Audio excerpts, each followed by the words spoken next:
영국에 에드워드 모트라고 하는 사람이 있었는데 37살이 될 때까지 캐비넷 제조공으로 일을 하게 됩니다. 근데 그는 열등의식을 강하게 느끼게 되고 날마다 그 삶 속에 원망과 불평이 가득했습니다.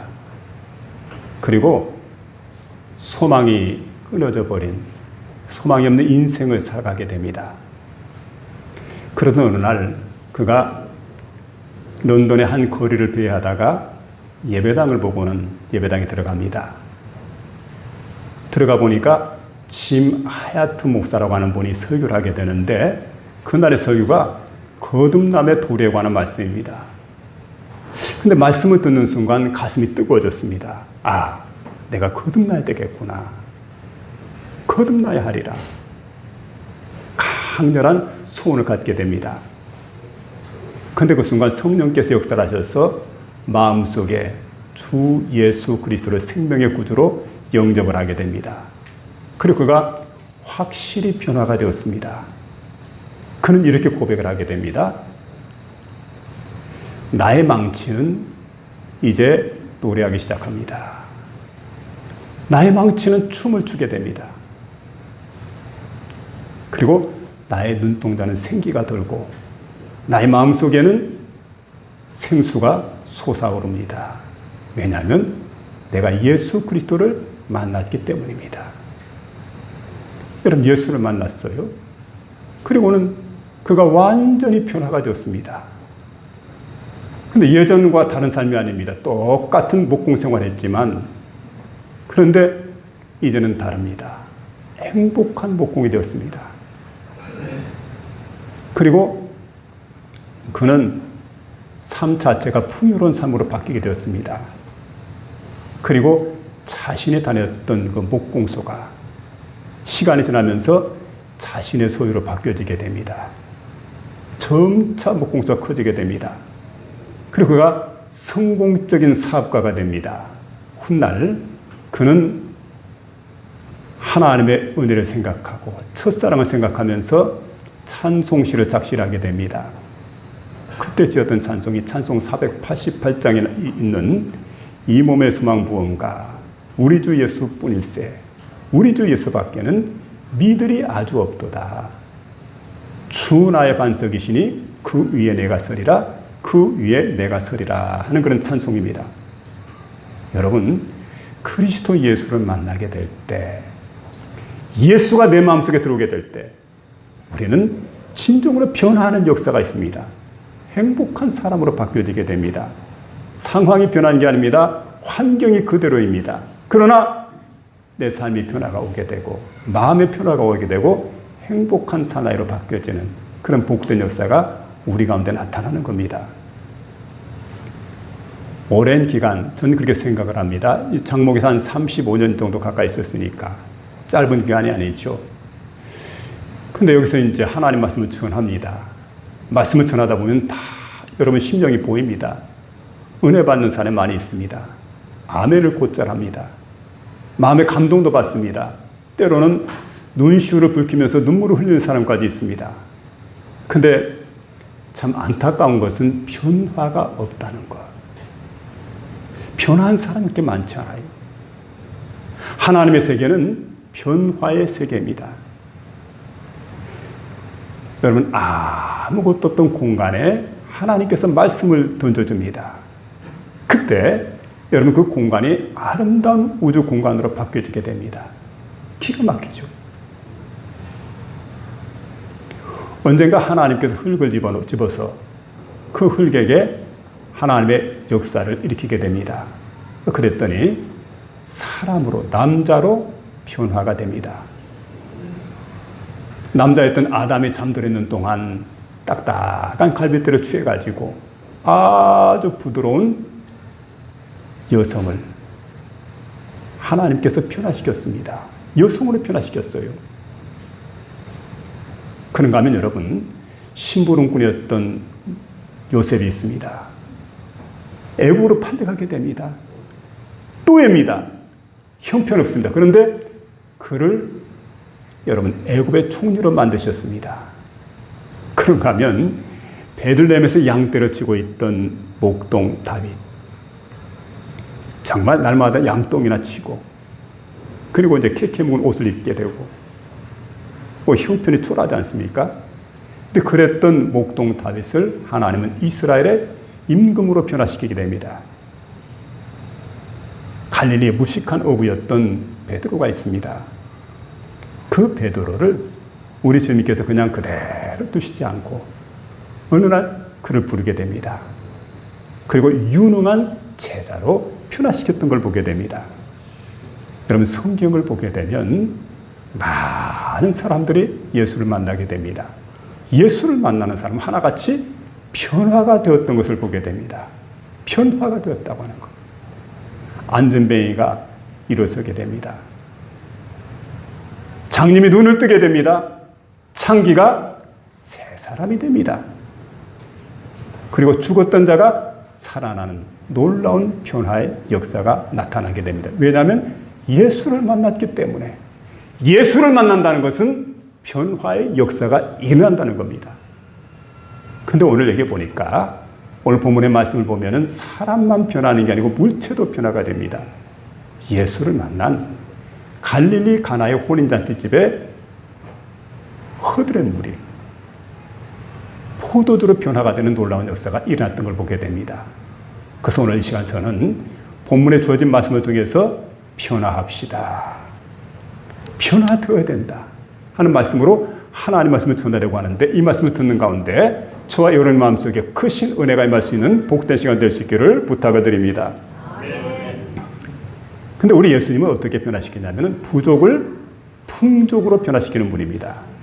예전에 음료수 선전하는데 가만히 보니까 2%가 부족할 때 하는 광고 카피가 있었습니다. 이게 무슨 얘기냐면 우리 몸속에 수분이 2%가 부족할 때 갈증을 느낀다는 거예요. 근데 사람들은 여러분 이상하게 갈증을 느끼고 살아갑니다.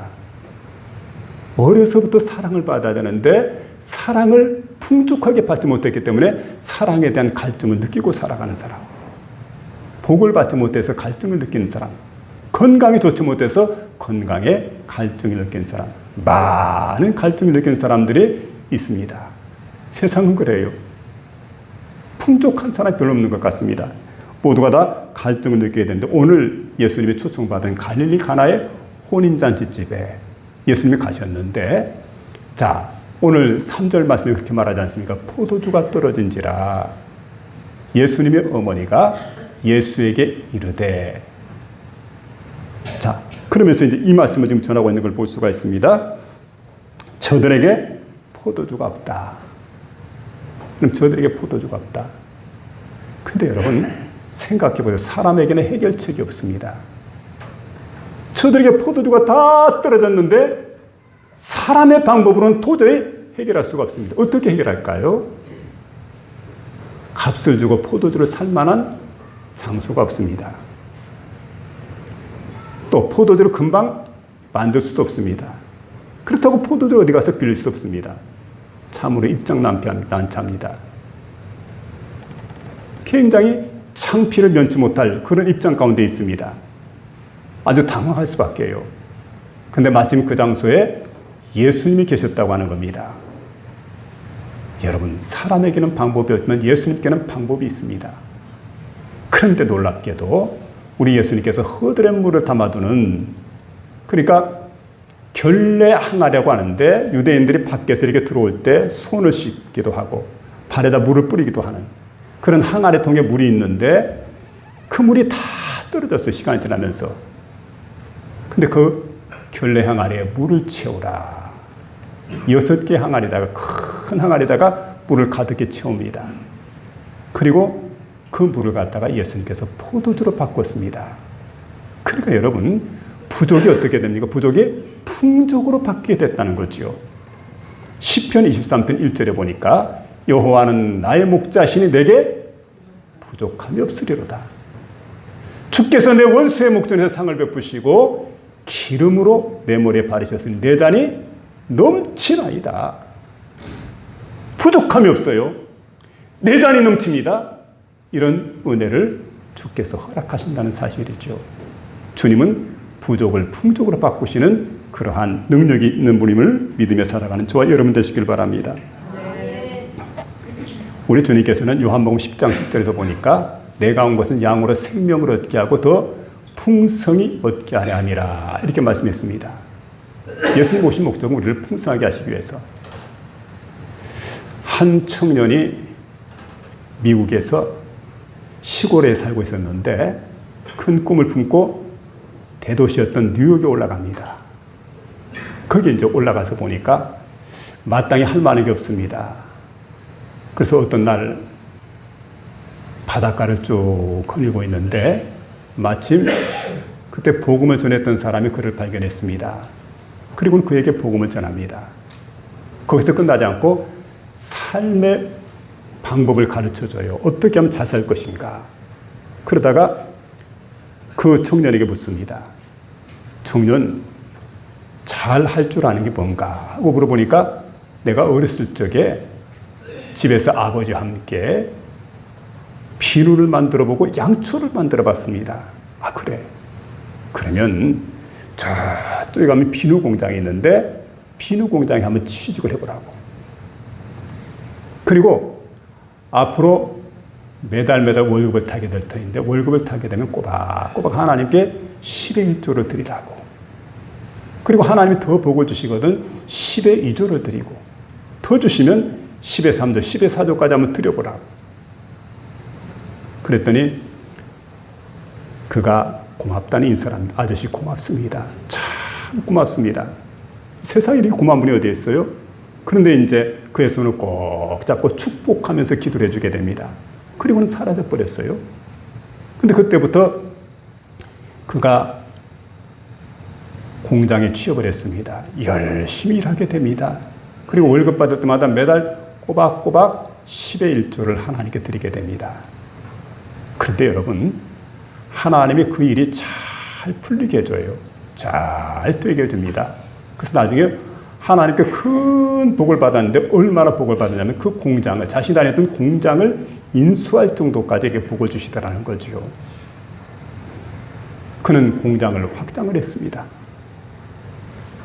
그래서 원래 잘할 수 있었던 것, 잘했던 것이 뭐냐면 이제 양초 만드는 거죠. 양초 공장도 만들고 또 거기다가 치약 공장까지 만들게 됩니다. 그는 큰 성공을 거두게 됩니다. 여러분, 그가 누군 줄 아십니까? 세계적인 브랜드가 되는 콜게이트 치약 창업주인 윌리엄 콜게이터입니다. 여러분, 이렇게 시작했던 거예요. 그러니까 여러분, 별 볼 일 없는 사람이었는데, 부족한 사람이었는데, 근데 하나님께서 하나님 만나고 마음속에 하나님과 동행하는 그런 삶을 살기 시작할 때 하나님 그의 삶을 풍족으로 바꿔줬다는 거지요. 우리 삶의 부족함을 느끼게 됩니다. 그럴 때 여러분 풍족해 만들어주신 하나님을 만나보시기 바랍니다. 하나님은요, 어떤 사람이 역사하냐면 부족한 사람에게 역사를 합니다. 부족한 가운데 있을 때 하나님께서 그의 삶 속에 들어오셔서 일하기 시작을 합니다. 근데 풍족한 사람을 위해서는 일하지 않습니다. 내가 부족함을 느낄 때, 내가 부족하기 때문에 하나님을 영접하게 되지요. 여러분 잘 아신 대로 베드로 일행이 밤새도록 그물질했는데 이렇게 고백을 하게 됩니다. 주여, 밤새도록 그물질했지만은 잡은 것이 없지만은 그러죠. 그때 예수님께서 말씀할 때 뭐라고 했냐면은 깊은 곳에 가서 그물을 내려라. 말씀에 의지해서 그물을 내리리이다. 그리고 그물을 내렸는데 그물이 찢어질 정도로 많은 고기를 잡게 되고 자신들의 배만 아니라 동료들의 배를 갖다 손짓해가지고 함께 채우게 되는 만선의 기쁨을 안게 되는. 여러분 그런가 하면 보세요. 완전 밑바닥 인생을 살았던 사라밧 과부가 있습니다. 다 떨어졌어요. 아무것도 없습니다. 마지막 탈탈 이제 끓여 먹고 마지막 남아있는 것, 가루 한 움큼, 기름 조금, 이건 남아있는데 선지자 엘리야가 나타나죠. 그건 내게 다오. 근데 어차피 죽을 것, 먹고 죽으나 뭐 굶고 죽으나 죽는 것 매일반이야. 근데 하나님의 종이니 하나님의 종을 대접할 수밖에. 그리고 하나님의 정성을 갖다 지극정성으로 대접을 했는데 여러분 그때부터 이 흉년이 끝날 때까지 이 가뭄이 멈출 때까지 그 과정에 가루통에 가루가 마르지 않고 기름병에 기름이 떨어지지 않는 그런 놀라운 복을 하나님께서 허락해 주셨던 거지요. 여러분 부족한 사람에게 찾아갑니다. 그리고 풍족하게 채워주시는 주님이십니다. 우리 주님은 어떤 분이냐? 부족을 풍족으로 바꿔주시는 그러한 능력의 주님이라는 사실을 믿으면서 그 주님을 의지하고 살아가는 복된 심령 다 될 수 있기를 주의 이름으로 부탁을 드립니다. 두 번째, 예수님은 순종할 때 변화를 시켜줍니다. 마리아가 생각을 합니다. 마리아는 예수님 어머니입니다. 그러니까 여러분 그 어머니였던 마리아가 생각할 때 예수님이 여기 계시기 때문에 예수님은 능히 모자란 포도주 문제를 해결할 수 있으리라. 그리고 하인들을 불렀습니다. 그래서 이게 보니까 하인들을 불렀는데 5절에 보니까 너희에게 무슨 말씀을 하든지 그대로 하라. 이렇게 명하게 됩니다. 얼마 후에 예수님이 나타났습니다. 그리고 이제 그 제자들에게 하인들에게 말씀하기를 예수님이 이렇게 말씀하지요. 내가 보니까 돌 항아리에 물이 있는데 그 허들의 물이 가득히 채워져 있었는데 물이 지금 다 떨어졌다. 그러니 돌 항아리에 물을 채우라. 그들은 그대로 순종을 하게 됩니다. 그 다음 또 한마디 하는 얘기가 무슨 얘기냐면 물을 떠다가 연회장에게 갖다 주어라. 여러분 한번 생각해 보세요. 물을 떠다가 왜 갖다 줘요? 근데 이 물이 뭐 어떻게 보면 깨끗한 물도 아닌 것 같은데 돌 항아리에 있는 물은 허들의 물 아닙니까? 근데 이 물을 떠다가 연회장에게 갖다 주라고 합니다. 물을 떠다가 연회장에게 잔소리하지 않고 따지지 않고 그대로 떠다가 갖다 주게 됩니다. 여러분 그런데 놀라운 이적의 역사가 나타나게 되죠. 그날 잔치자리에 참여했던 모든 사람들이 포도주 맛을 보았는데 입이 딱 벌어지게 됩니다. 왜냐하면 최고급 포도주를 맛보았기 때문에 예수님이 이적을 일으켰던 그런 포도주이기 때문에 가장 고급스러운 포도주, 가장 맛있는 포도주였습니다. 그 포도주를 모든 손님들이 맛보고는 입이 벌어질 수밖에. 근데 여러분 이 놀라운 기적이 어떻게 일어난 겁니까? 순종했기 때문에 가능했습니다. 그런데 이 하인들의 순종인데 어떻게 순종했습니까? 끝까지 순종했다는 겁니다. 돌 항아리에 물을 채우라 그럴 때 그들은 아구까지 다 채웠습니다. 어떤 기록에 보니까 이 돌 항아리 하나가 얼마나 될까? 한 100리터 정도 된다고 그럽니다. 그러면 보통 주전자 하나가 2리터짜리 주전자입니다. 그 주전자에다 물을 담아가지고 50번이나 갖다 부을 정도라고 한다면 상당히 많은 양입니다. 그 다음에 여러분 이 물을 갖다 떠다가 연회장에 갖다 주라 할 때 여러분 포도주를 떠다 갖다 주라는 게 아니고 물이지만 그대로 순종을 합니다. 근데 놀랍게도 여러분 변화가 일하게 되는데 어느 때 변화가 되는지 모르죠. 물을 돌항아리에서 떴을 때 그때 변화가 일어났는지 아니면 물을 가지고 가는 도중에 변화가 일어났는지 아니면 이 물을 받아가지고 잔에다 부어서 연회장이 마셨을 때 그때 변화가 일어났는지 우리는 알 수가 없어요.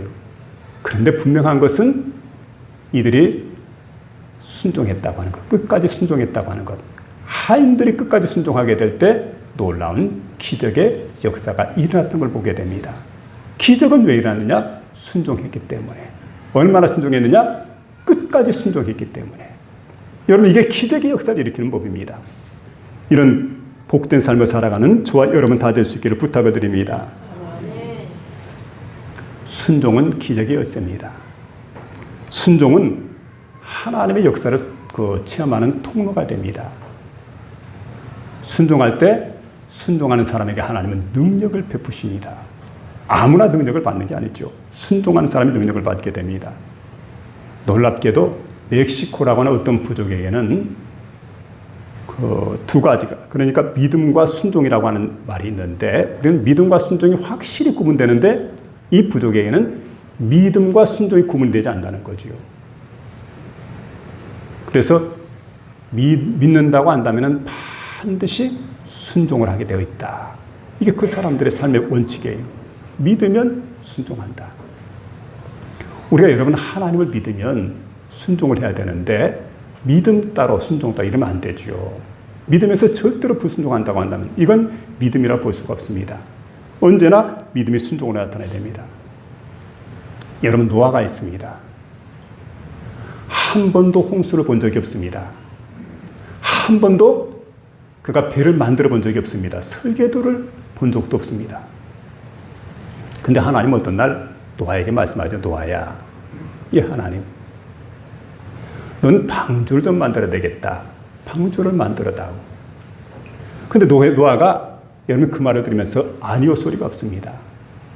한 번도 보지 않은 그런 방주이지만 그대로 순종을 하게 됩니다. 이게 노아의 믿음입니다. 여러분, 노아는 하나님을 신뢰했습니다.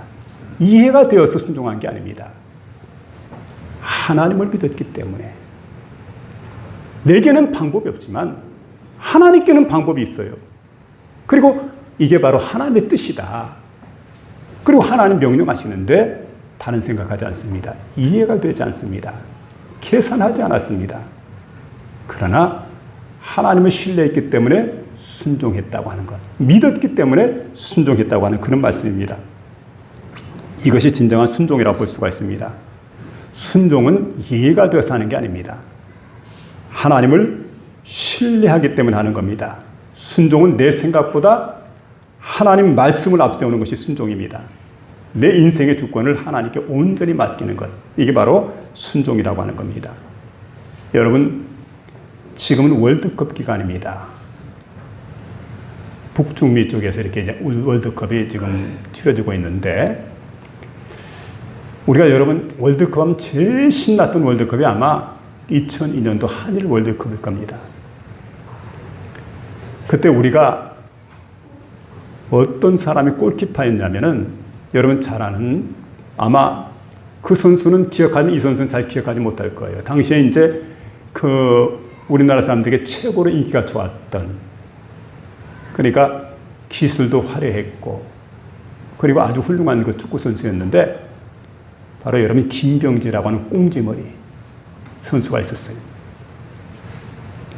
그런데 그보다 조금 기술이 떨어지게 되고 그랬던 사람 가운데 이훈재, 여러분 이제 두 선수가 골키퍼로 이제 그야말로 이제 많은 사람들에게 사랑을 받고 있던 이런 때였는데, 근데 여러분 당시의 감독은 히딩크입니다.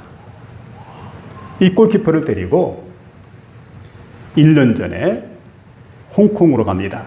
칼스버그컵이라고 하는 그 이제 컵대회가 있는데 여기에 출전하게 되었는데 그때 우리나라 골키퍼가 김병지입니다. 창의적인 플레이일까요?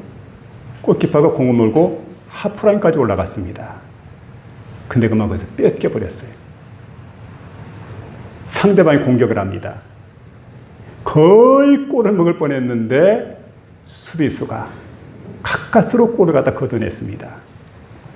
히딩크가 어땠을까요?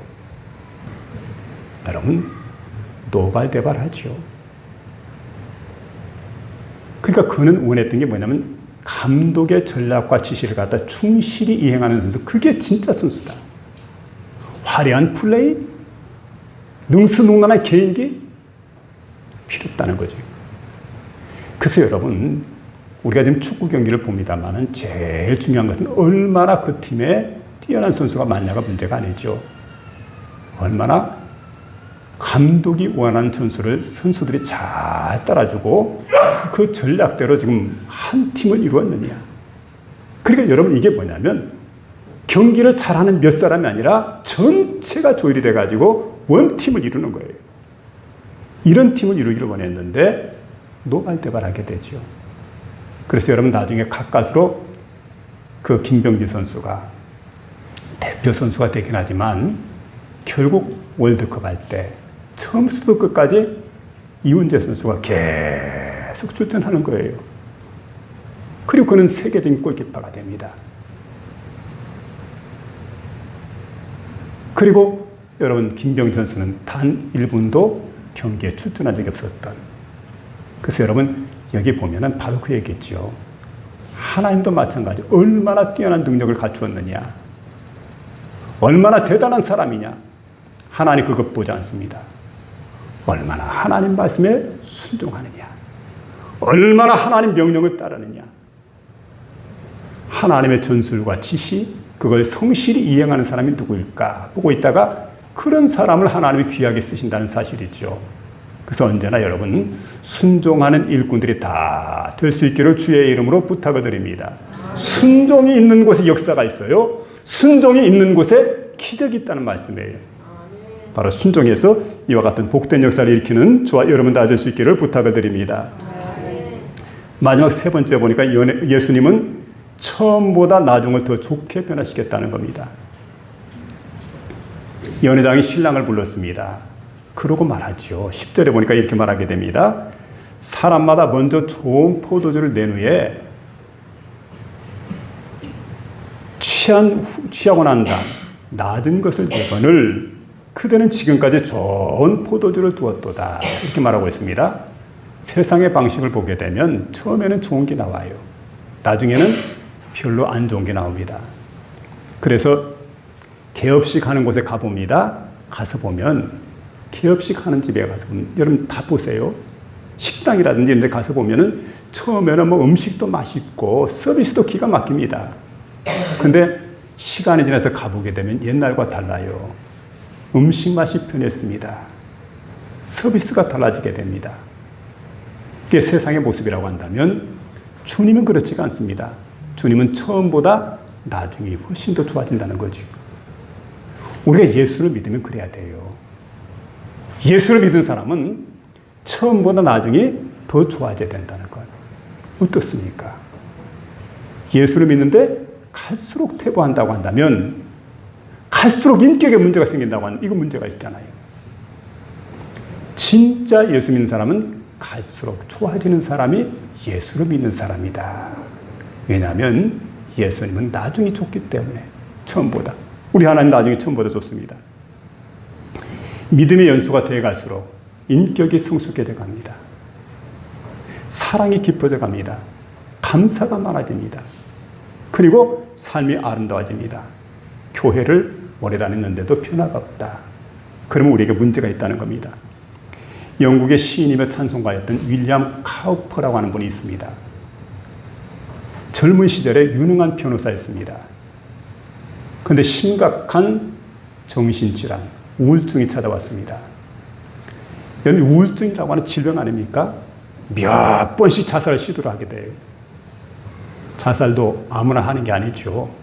자살을 계속 실패를 했습니다. 삶이 절망에 이르게 되었습니다. 그러다가 어느 날 복음을 받아들이게 되었는데 십자가 사랑 앞에서 그가 녹아지게 됩니다. 그리고 성경을 읽었는데 스가랴 13장 1절의 말씀을 읽게 됩니다. 바로 죄와 더러움을 씻는 셈, 이 말씀이 있는 가운데 죄와 더러움을 씻는 셈 하는 말씀이 있는데 마음속에 불현듯 떠오르는 생각이 있습니다. 아, 이 셈이 바로 보혈의 셈이로구나. 그리고는 깊은 감명을 받게 됩니다. 그리고는 그가 그때 찬송가를 작시하게 되는데 바로 그거죠. 샘물과 같은 보혈은 임마누엘 피로다. 이 셈에 죄를 씻으면 정하게 되겠네 하는 그런 찬송입니다. 여러분 절망 속에 있던 인생이 찬송하는 인생으로 바뀌었습니다. 얼마 전까지 소망이 다 사라져버렸습니다. 죽음만 생각했던 사람입니다. 그런데 소망의 노래를 지금 부르고 있습니다.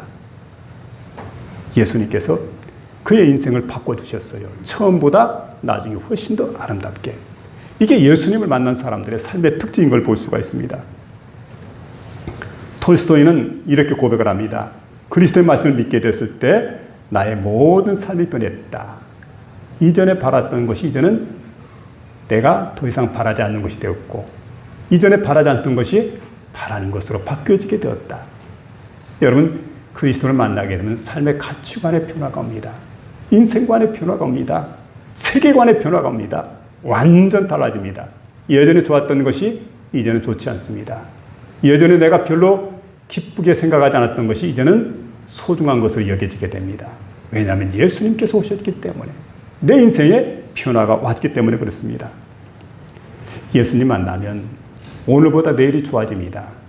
예수님 만나면 지금보다 5년 후가 훨씬 더 좋아집니다. 예수님 만나면 10년 후는 훨씬 더 좋아지게 됩니다.